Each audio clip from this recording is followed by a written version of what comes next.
Subscribe કરો એ high news India ચેનલને, પછી યુટ્યુબ એપ પર બેલ આઇકોનનું બટન દબાવો અને નિહાળો એ હાઈ ન્યૂઝ ઇન્ડિયા ચેનલ.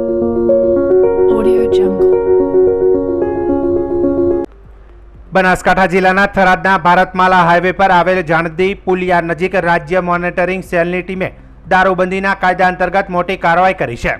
પોલીસે એક ફોર્ચ્યુનર કારમાંથી વિદેશી દારૂના મોટા જથ્થા સાથે કુલ 31.93 લાખ રૂપિયાનો મુદ્દામાલ જપ્ત કર્યો છે.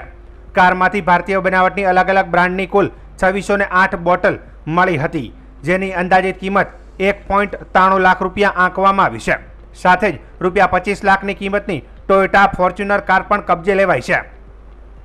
આ કામગીરી દરમિયાન કારમાંથી વિદેશી દારૂની કાચની અને પ્લાસ્ટિકની બોટલ ઉપરાંત બિયરના ટીન પણ મળ્યા છે, જેની કુલ કિંમત રૂપિયા 5.83 લાખ રૂપિયા દર્શાવવામાં આવી છે.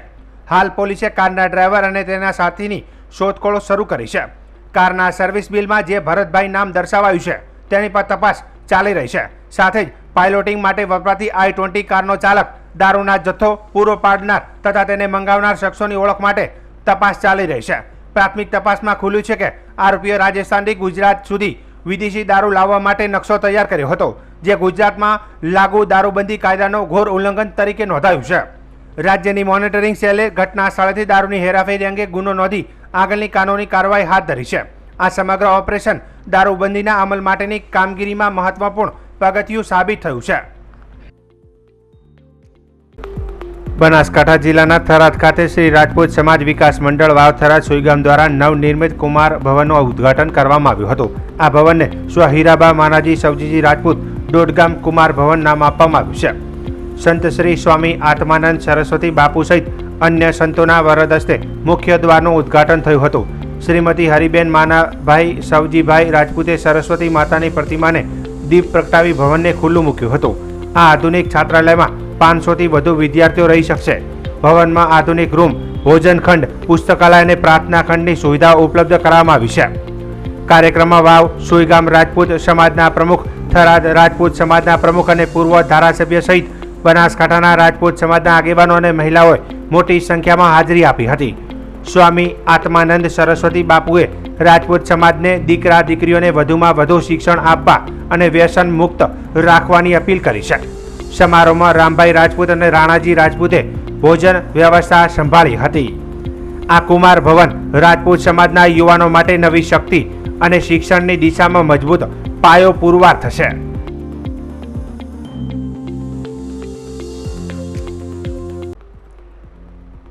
બનાસકાંઠા જિલ્લાના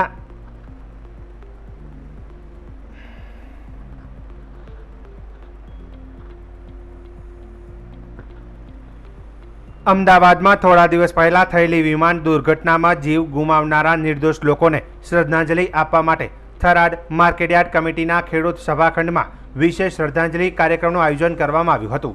આ કાર્યક્રમમાં વેપારીઓ, ખેડૂતો, મહેતાઓ, હમાલ અને તોલાટ ભાઈઓ ઉપરાંત માર્કેટયાર્ડનો સમગ્ર સ્ટાફ ઉપસ્થિત રહ્યો હતો.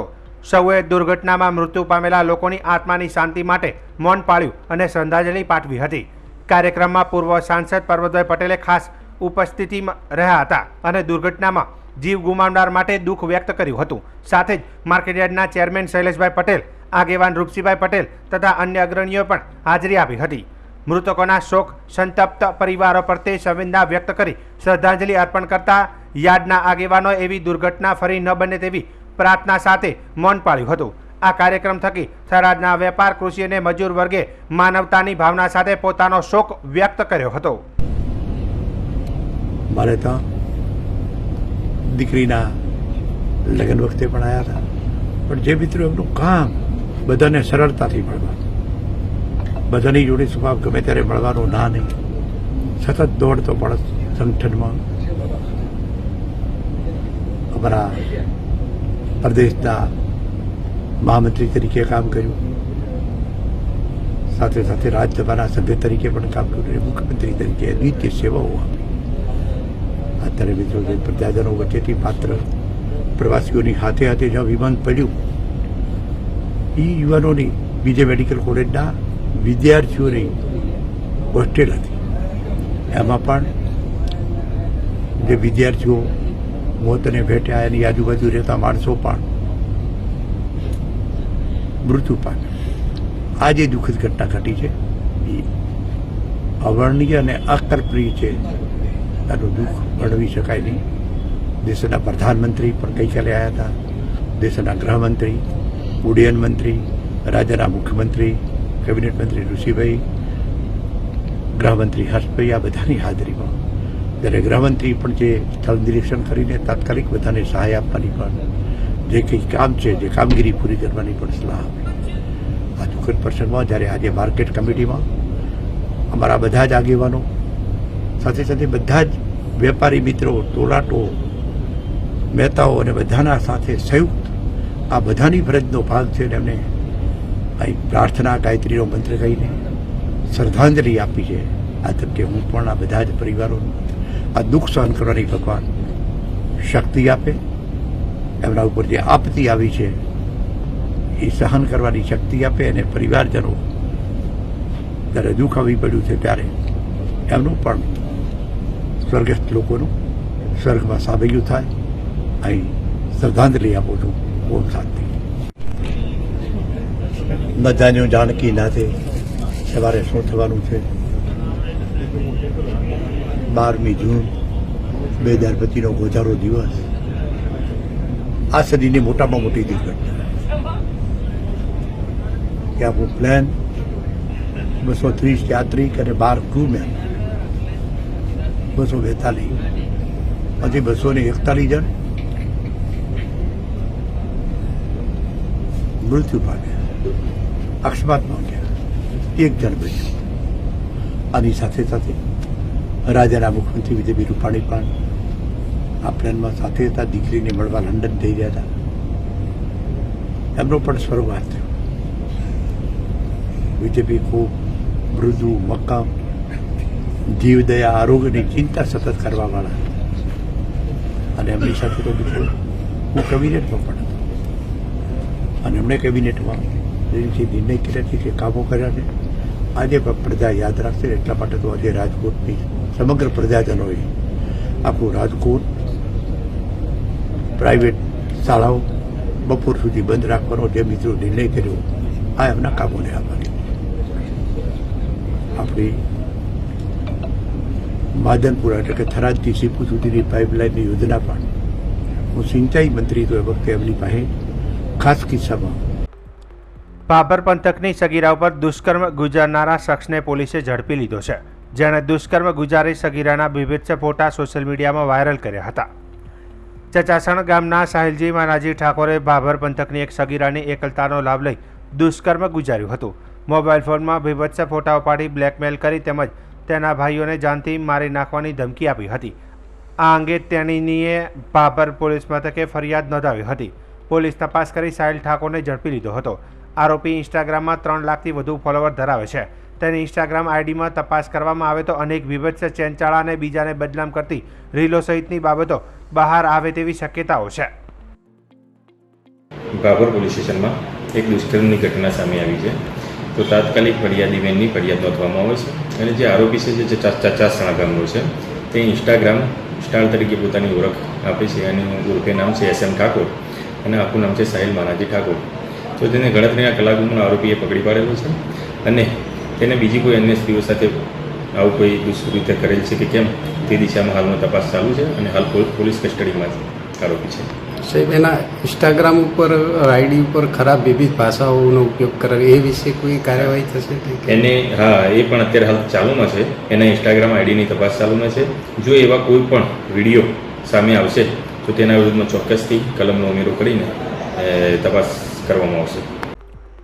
બનાસકાંઠા જિલ્લાના સોઈગામ તાલુકાના બોરુ મસાલીના રણ વિસ્તારમાં કેટલાક શખ્સોએ મીઠું પકવવા માટે સરકારી જમીન પર ગેરકાયદેસર દબાણ કરી પાળા બનાવ્યા હતા. આ બાબતની જાણ થતાં સોઈગામ મામલતદાર કચેરીએ ગુરુવારના રોજ ટીમ સાથે દબાણ હટાવવાની ઝુંબેશ હાથ ધરી હતી. આ કામગીરીમાં 5 જેટલા JCB મશીનો અને 3 લોડર મશીનોનો ઉપયોગ કરીને અંદાજે 3 ચોરસ કિલોમીટરના વિસ્તારમાં થયેલ દબાણ દૂર કરવામાં આવ્યું હતું. સૂત્રોના જણાવ્યા અનુસાર દબાણકારોએ મીઠું પકવવાના ઉદ્દેશથી રણમાં સરકારી જમીન પર પાળા ઊભા કર્યા હતા, જે જમીન પર તેમનો કોઈ અધિકાર નહોતો. મામલતદાર દ્વારા કડક કાર્યવાહી કરીને દબાણકારી પ્રવૃત્તિ અટકાવવામાં આવી હતી.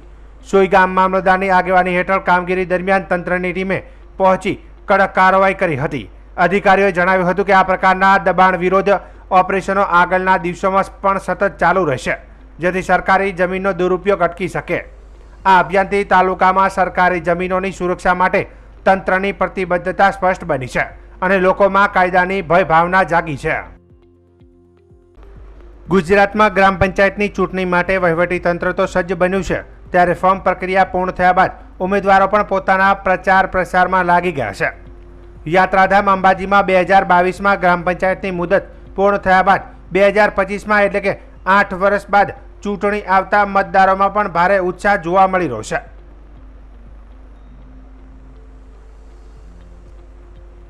જ્યારે આ વખતે સરપંચ માટે સામાન્ય સ્ત્રીને બેઠક જાહેર થતા 2 મહિલા વચ્ચે સીધો જંગ જોવા મળી રહ્યો છે અને અંબાજીના કુલ 18 વોર્ડમાંથી 1 વોર્ડ બિનહરીફ થતા બાકીના 17 વોર્ડમાં ઉમેદવારો પણ પ્રચાર શરૂ કરી દીધો છે. આમ તો ગ્રામ પંચાયતની ચૂંટણીમાં કોઈ પણ જાતને પાર્ટી કે પક્ષનો બેજ હોતો નથી, છતાં આ બંને મહિલાઓમાં એક કોંગ્રેસના અને બીજા ભાજપના કાર્યકર્તા હોવાનું જાણવા મળ્યું છે, જેથી આ વખતની ચૂંટણી કસમકસ બની રહેશે. અંબાજી સરપંચના ઉમેદવાર કલ્પનાબેન દવે મોટી સંખ્યામાં લોકોની ઉપસ્થિતિમાં પોતાની ચૂંટણીનું કાર્યાલય ખુલ્લું મૂકી ઉપસ્થિત મતદારો પાસે મત આપવાની અપીલ કરી હતી. જ્યારે બીજા ઉમેદવાર માટે આક્ષેપ કરતા જણાવ્યું હતું કે તેમના પરિવારો છેલ્લા 30 વર્ષથી પંચાયતમાં રાજ કર્યું છે, છતાં કોઈ વિકાસ કરેલ નથી. આ ગામના વિકાસ માટે અને પરિવર્તન લાવવા માટે હું આ ચૂંટણી પંચમાં ઊભી રહી છું.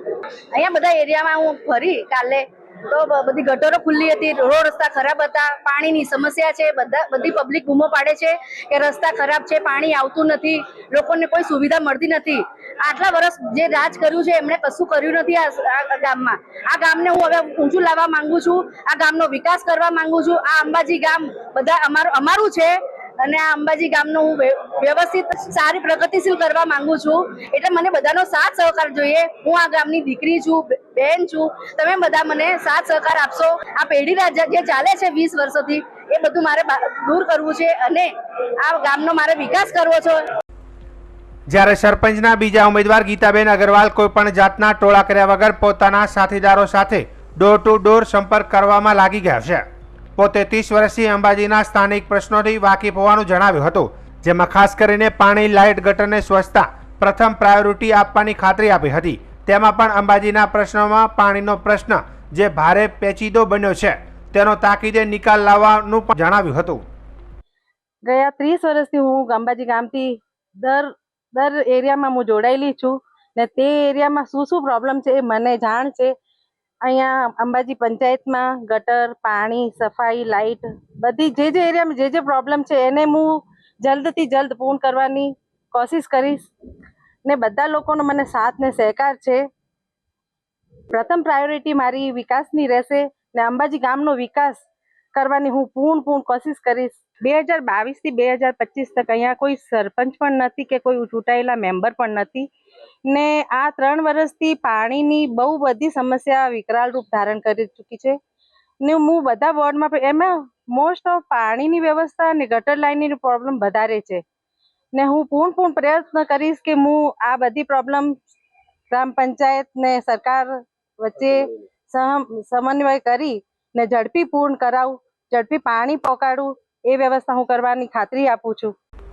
બનાસકાંઠા જિલ્લાના ડીસા શહેરના દક્ષિણ પોલીસ સ્ટેશન હેઠળ માદક પદાર્થ વિરુદ્ધ ઝુંબેશ અંતર્ગત ડીસા પોલીસે મહત્વની કાર્યવાહી કરતા ગંજીપુરા ગવાડી વિસ્તારમાંથી શાહરૂખભાઈ હનીફભાઈ મકરાણી નામના શખ્સને 700 ગ્રામ ગાંજા સાથે ઝડપી લીધો છે.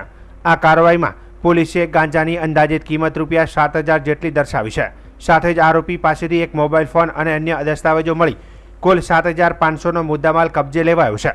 પ્રાપ્ત વિગતો મુજબ પોલીસ મહાનિરીક્ષક સરહદી રેન્જ કચ્છ ભુજ તથા બનાસકાંઠા એસપી અક્ષયરાજ મકવાણા દ્વારા જિલ્લામાં ચાલતી માદક પદાર્થ હેરાફેરી અટકાવવા માટે તાકીદના આદેશો આપવામાં આવ્યા હતા.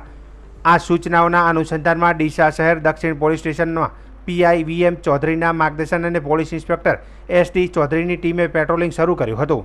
પેટ્રોલિંગ દરમિયાન મળેલી બાતમીના આધારે પોલીસે તાત્કાલિક કાર્યવાહી કરીને શાહરૂખભાઈ મકરાણીના ઘરના આંગણામાંથી 700 ગ્રામ સૂકો ગાંજો મળી આવ્યો હતો અને પોલીસે ઘટના સ્થળથી મોબાઈલ ફોન તથા દસ્તાવેજો પણ જપ્ત કર્યા છે. હવે ડીસા દક્ષિણ પોલીસે આરોપી વિરુદ્ધ NDPS એક્ટ અંતર્ગત કાયદેસરની કાર્યવાહી હાથ ધરી છે અને વધુ તપાસ ચાલુ છે. આ કેસને પગલે પોલીસ તંત્રની સક્રિયતા અને જાગૃતતાના કારણે શહેરમાં નશા જેવી ખોટી પ્રવૃત્તિઓને આંચકો મળ્યો છે અને લોકમેળે પોલીસની કામગીરીને બિરદાવવામાં આવી રહી છે.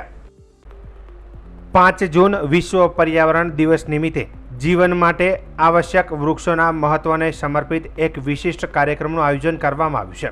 સુરતના પ્રખ્યાત સવાણી પરિવાર દ્વારા અમરેલી જિલ્લાના ધારી તાલુકાના ગીર દુધાળા ગામ ખાતે 10,000 વૃક્ષોના રોપણના મહાઅભિયાનનો આરંભ થયો છે. આ પ્રસંગે સમાજ અને પર્યાવરણ પ્રત્યેની જવાબદારીનું ઉત્તમ ઉદાહરણ જોવા મળ્યું હતું. જ્યારે અમદાવાદમાં ઘટેલી વિમાન દુર્ઘટનામાં જીવ ગુમાવનાર મૃતકોની સ્મૃતિમાં દરેકના નામે એક વૃક્ષ રોપી તેમને શ્રદ્ધાંજલિ અર્પણ કરવામાં આવી હતી.